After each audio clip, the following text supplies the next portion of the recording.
رات ولیمے کے فنکشن سے فارغ ہوتے ہوتے کافی دیر ہو گئی تھی۔ منت آتے ہی چینج کر کے سو گئی۔ میرے پاس آؤ، آؤ نا، ادھر آؤ۔ وہ دونوں ہاتھ پھیلائے اسے اپنے پاس بلا رہا تھا۔ منت ڈر کے پیچھے ہٹ رہی تھی۔ چلو میرے ساتھ۔ اس نے منت کا ہاتھ پکڑا اور اسے گھسیٹتے ہوئے لے کر جانے لگا۔ نہیں، چھوڑ دو مجھے، مت لے کر جاؤ، چھوڑ دو۔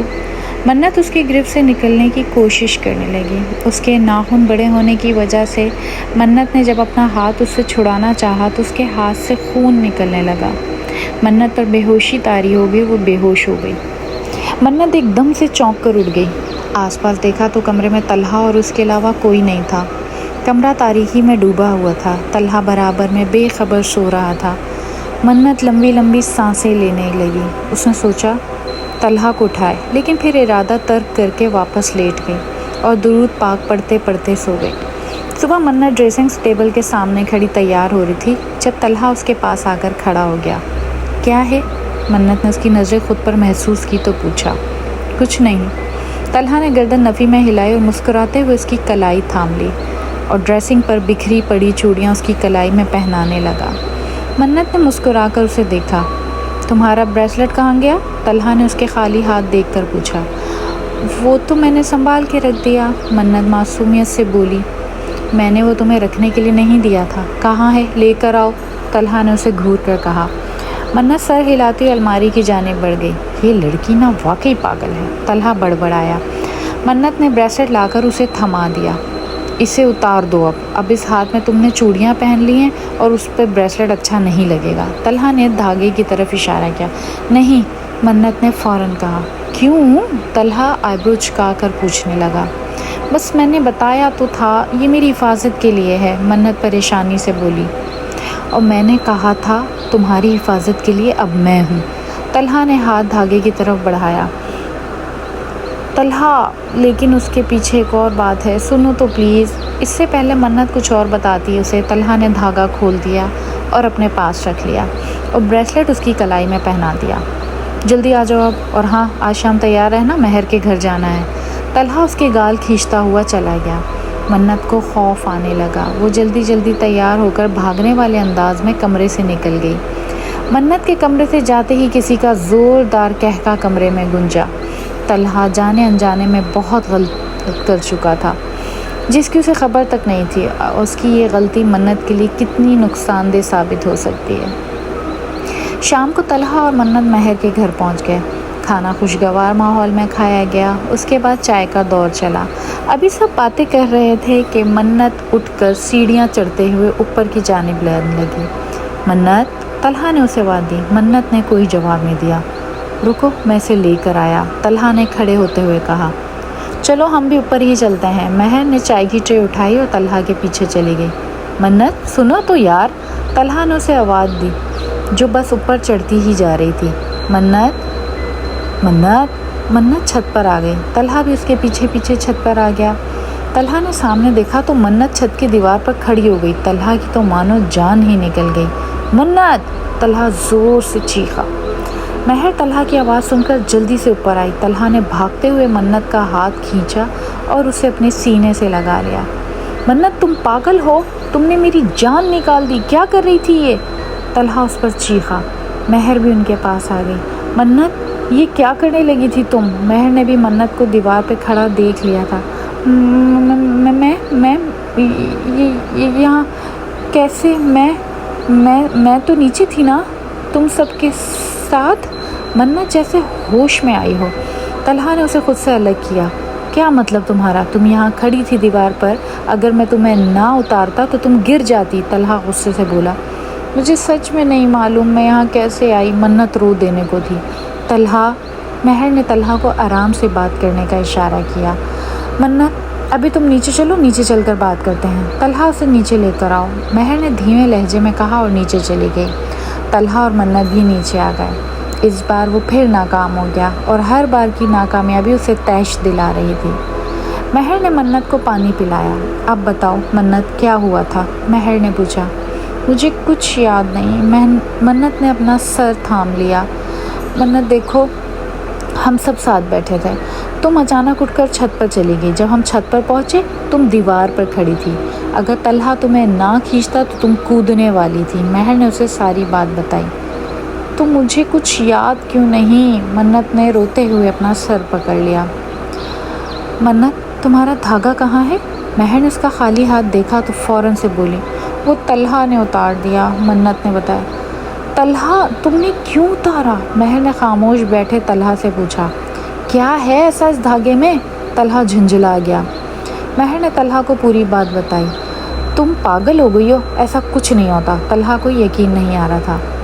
طلحہ ہم جھوٹ نہیں کہہ رہے، ایسا ہی ہے، تم نے دیکھا نہیں ابھی اس کے ساتھ کیا ہوا؟ مہر نے اسے سمجھایا۔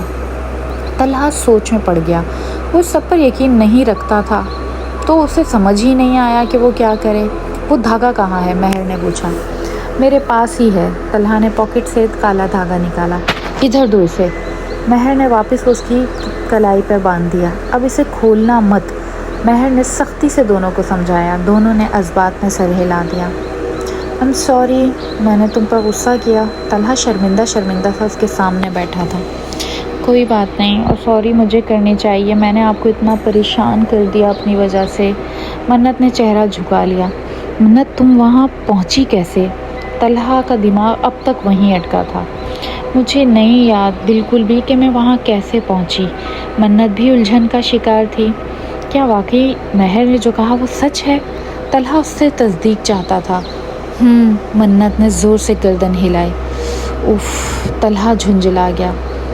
طلحہ وہ مجھے کہتا ہے میں تمہیں اپنے ساتھ لے جاؤں گا۔ منت روحان سی ہو گئی۔ میں تمہیں کہیں نہیں جانے دوں گا، تم پریشان مت ہو۔ طلحہ نے اس کا ماتھا چوما اور خود سے اس کو بھینچ لیا۔ طلحہ کو اس پر یقین کرنا بہت مشکل تھا، لیکن بات منت کی تھی۔ وہ اس سب کو مذاق یا پاگل پن کہہ کر نہیں ٹال سکتا تھا کہ اسے کہیں بھی اس بات کا کچھ یقین ہو رہا تھا، اور وہ منت کو ہرگز کھونا نہیں چاہتا تھا۔ پتہ نہیں یہ سب کیا ہو رہا تھا، کیا واقعی وہ سب سچ تھا جو منت نے کہا؟ کیا ایسا بھی ہو سکتا ہے؟ ایک جن ایک انسان کے پیچھے کیسے پڑ سکتا ہے؟ وہ مجھے اپنے ساتھ لے جائے گا۔ طلحہ کے آنکھوں کے سامنے منت کا وہی روتا ہوا چہرہ آیا۔ طلحہ نے گہری سانس لی۔ مجھے یقین کرنا چاہیے منت کا، وہ مجھ سے اتنی بڑی بات جھوٹ تو نہیں کہے گی۔ ایسا نہ ہو میں یقین نہ کروں اور یہ سب کہیں سچ ہو تو واقعی منت کو نہ لے جائے۔ مجھے اس کا ساتھ دینا چاہیے۔ طلحہ ڈرائیو کرتے کرتے سوچ رہا تھا کہ اچانک اس کی گاڑی کے سامنے کوئی آ گیا۔ طلحہ نے بریک لگایا۔ بیٹا مجھے ذرا آگے تک چھوڑ دو، ایک بوڑھے سے آدمی نے کار کی ونڈو اسکرین کے پاس آ کر کہا۔ طلحہ نے دیکھا ان کا چہرہ کپڑے سے ڈھکا ہوا تھا۔ جی ضرور، طلحہ نے کچھ سوچ کر جواب دیا اور کار کا دروازہ کھول دیا۔ وہ آدمی کار میں آ کر بیٹھ گیا۔ کہاں جانا ہے انکل آپ کو؟ طلحہ نے کار اسٹارٹ کرتے ہوئے پوچھا۔ بس بیٹا اس جگہ پہنچا دو۔ آدمی نے اسے ایک پرچی دی۔ جی، طلحہ بولا۔ یہ کیسی عجیب سی جگہ ہے؟ سامنے ایک بہت پرانا پیڑ تھا، اسے عجیب سی وحشت ہو رہی تھی۔ طلحہ نے اسے اس پرچی پہ لکھے ہوئے پتہ پر پہنچ کر سوچا، یہاں تو کسی انسان کا نام و نشان تک نہیں، نہ کوئی گھر ہے نہ کوئی ایسی جگہ، آپ کیسے رہ لیتے ہیں؟ طلحہ سوچ میں بھی پڑ گیا اور پوچھنے لگا، آپ کی منزل تو آ گئی ہے لیکن آپ اس جگہ؟ طلحہ کے الفاظ کے منہ میں ہی رہ گئے کیونکہ سیٹ خالی تھی، وہاں کوئی نہیں تھا۔ یہ کہاں گئے؟ طلحہ سوچنے لگا۔ گاڑی سے اتر کر دیکھا تو باہر بھی دور دور تک کوئی نہیں تھا۔ عجیب بات ہے، اتنی جلدی کہاں گئے؟ طلحہ واپس گاڑی میں بیٹھ گیا۔ طلحہ نے گاڑی آفس کی جانب بڑھائی کیونکہ ان کے چکر میں وہ پہلے ہی لیٹ ہو چکا تھا۔ منت تو طلحہ شام کو چائے کے لیے باہر آئے تھے۔ کیا یاد کرو گی تمہیں آئس کریم کھلاتا ہوں؟ طلحہ نے کار آئس کریم پارلر کے باہر روکی۔ تم یہی بیٹھو، میں لے کر آتا ہوں۔ طلحہ کار سے اتر کر اندر چلا گیا۔ واپسی پر طلحہ آنے لگا تو تھوڑے ہی فاصلے پر ایک فقیر بیٹھا تھا۔ طلحہ اسے پیسے دینے کے ارادے سے آگے بڑھا۔ طلحہ پیسے دینے لگا تو فقیر نے اشارے سے اسے اپنے قریب آنے کو کہا۔ طلحہ بیٹھ گیا۔ وہ کچھ کہنا چاہتا تھا، طلحہ اپنا کان ان کے قریب لے گیا۔ میں نے کہا تھا نا، اس سے دور رہو، وہ صرف اور صرف میری ہے۔ خوفناک سی غصے بھری آواز اس کی سماعتوں سے ٹکرائی۔ طلحہ ایک دم سے دور ہٹا، سامنے دیکھا تو کوئی نہیں تھا۔ طلحہ کو تو یقین ہی نہیں آ رہا تھا اپنی آنکھوں پر اور اپنے کانوں پر۔ اس نے جھرجھرو لی اور کار کی جانب قدم بڑھا دیا۔ اتنی دیر کیوں لگا دی؟ منت نے پوچھا۔ ہاں سوری، تھوڑا سا رش تھا، طلحہ نے کہا۔ سب ٹھیک ہے نا؟ پریشان لگ رہے ہو۔ منت نے اسے دیکھا، اس کا چہرہ کچھ الجھا سا تھا۔ ہاں سب ٹھیک ہے، طلحہ نے اسے بتانا مناسب نہ سمجھا۔ اچھا، منت مطمئن نہیں ہوئی۔ کچھ دیر بعد وہ دونوں گھر آ گئے۔ رات کے 2 بج رہے تھے، لیکن آنکھوں سے نیند کوسوں دور تھی۔ طلحہ نے برابر میں لیٹی منت پر نظر ڈالی جو گہری نیند سو رہی تھی۔ طلحہ اپنے ساتھ ہوئے حادثات کے بارے میں سوچ رہا تھا۔ کہیں یہ وہی تو نہیں جو بار بار مجھے بھی آ کر یہ سب کہتا ہے؟ طلحہ سوچنے لگا۔